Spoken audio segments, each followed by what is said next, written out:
নমস্কার। আমি আজকে কবি নির্মলেন্দু গুণের কবিতা কাশ ফুলের কাব্য আবৃত্তি করব। আমি আগমনী সেন। ভেবেছিলাম প্রথম যেদিন ফুটবে তোমায় দেখব, তোমার পুষ্পবনের গাথা মনের মতো লিখব। তখন কালো কাজল মেঘ তো ব্যস্ত ছিল ছুটতে, ভেবেছিলাম কদিন আরো যাবে তোমার ফুটতে। সবে তো এই বর্ষা গেল, শরৎ এলো মাত্র, এরই মধ্যে শুভ্র কাশে ভরল তোমার গাত্র। ক্ষেতের আলে নদীর কূলে পুকুরের ওই পাড়টায় হঠাৎ দেখি কাশ ফুটেছে বাঁশবনের ওই ধারটায়। আকাশ থেকে মুখ নামিয়ে মাটির দিকে নুয়ে দেখি ভোরের বাতাসে কাশ দুলছে মাটি ছুঁয়ে।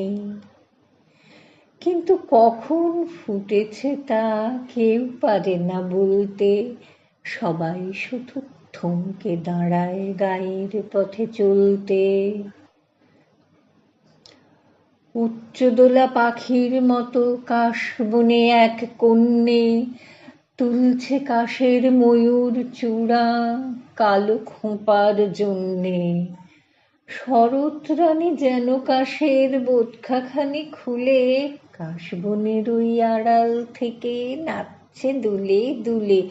প্রথম কবে কাশ ফুটেছে সেই বধূরা জানে, তাই তো সেটা সবার আগে খোঁপায় বেঁধে আনে।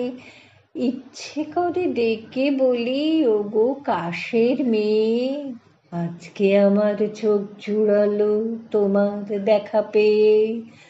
তোমার হাতে বন্দি আমার ভালোবাসার কাশ, তাই তো আমি এই শরতে তোমার কৃতদাস।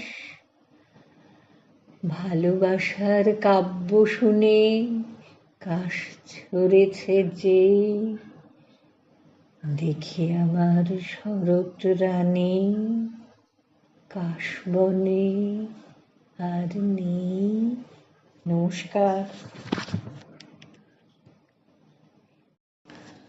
নমস্কার।